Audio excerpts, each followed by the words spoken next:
बहू और बेटी समान। पारिवारिक कहानी। माँ, मैं बहुत थक गई हूँ घर संभालते संभालते। यहाँ मेरी थकान किसी को नजर नहीं आती। कुछ दिन आराम करना चाहती हूँ। सोच रही हूँ कुछ दिनों के लिए अपने मायके आ जाऊं। आते हुए अपने बच्चों को भी साथ ले आऊंगी। वे वहीं से स्कूल चले जाएंगे। आखिर एक ही शहर में ससुराल और मायका होने का कुछ तो फायदा मिले। सुधा ने फोन पर अपनी माँ से कहा। संगीता जी ने दूसरी तरफ से कहा, हाँ बेटा, जब तेरी इच्छा हो आ जाना। आखिर ये तेरा भी तो घर है। ठीक है माँ, तो मैं कल ही आ जाऊंगी। सुधा खुश होकर बोली। हाँ बेटा, कल आ जाओ, मैं तुम्हारा इंतजार करूंगी। अभी मैं फोन रखती हूँ, मुझे मंदिर भी जाना है। संगीता जी ने फोन रख दिया और सीधे किचन में गई। किचन में खाना बना रही बहू से बोली, अरे संध्या सुनो, कल तुम्हारी ननद आ रही है। आज बाजार जाकर फल सब्जी और मिठाइयाँ लेकर आना।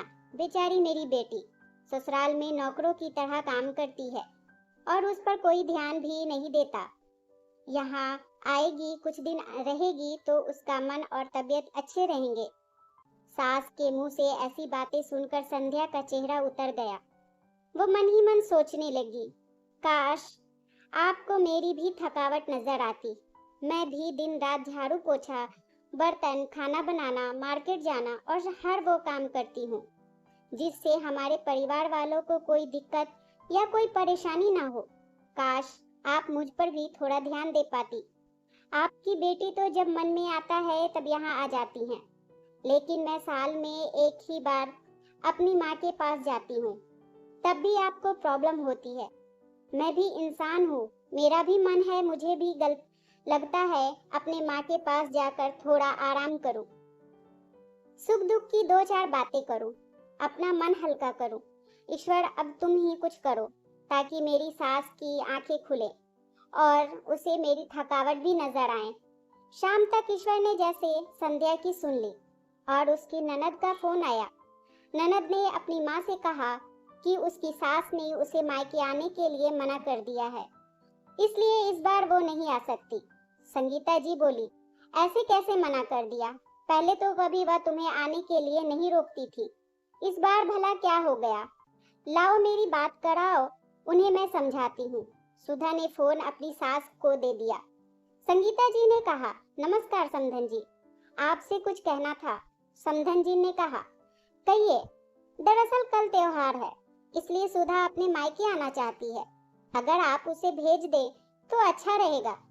सुधा की सास ने कहा, देखिए समधन जी, आपकी बेटी मायके जाकर रहे, इस बात के लिए हमने उसे कभी नहीं रोका और इस बात से हमें कोई प्रॉब्लम भी नहीं है। कुछ दिनों पहले मैं अपने रिश्तेदार के शादी में गई थी। वहाँ आपकी बहू संध्या की माताजी से मिलने का मौका मिला। उनसे गपशप करने के दौरान उनकी बातों से पता चला कि संध्या को साल में एक ही बार अपने मायके जाने को मिलता है और वह भी बहुत कम समय के लिए। मुझे लगता है आपको पहले संध्या को उसके मायके भेज देना चाहिए और वह जब मायके होकर आ जाएगी तो मैं सुधा को आपके पास भेज दूंगी। एक बहुत जरूरी बात जो मुझे लगता है आपको समझ लेनी चाहिए कि आपको अपनी बहू को भी बेटी की तरह या बेटी से भी ज्यादा प्यार देना चाहिए। उसे भी मायके जाने की इच्छा होती होगी। हो सकता है सुधा के वहां आने से उसकी आवभगत करने के लिए आप उसे उसके मायके नहीं भेजती होंगी, या फिर वह आपसे कुछ कहने से अभी डरती हो। अगर आप उसको घर में ही कैद रखेंगी तो एक दिन ऐसा आएगा जब वह आपके खिलाफ बोलने लगेगी, फिर वह आपकी सुनेगी भी नहीं और जब चाहे तब अपने मायके जाएगी। ऐसी परिस्थिति आए, इससे अच्छा है कि आप ही कुछ बदलाव अमल में लाएं जिससे आपका रिश्ता और रिश्ते की मिठास खराब न हो। संगीता जी को अपने समधन के हर एक शब्द में सच्चाई नजर आई।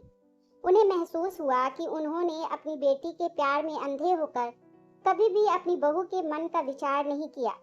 उन्होंने हमेशा ही अपनी बेटी को अपनी बहू से ऊपर रखा। दूसरी तरफ सुधा भी अपनी भाभी के बारे में हो रही इस बातचीत को सुन रही थी।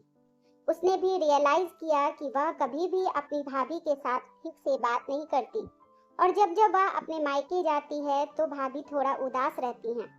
संगीता जी ने अपनी बहू को बुलाया और उसे कहा कि संध्या, कुछ दिनों के लिए सुधा नहीं आने वाली है, इसलिए पहले तुम अपने मायके होकर आओ।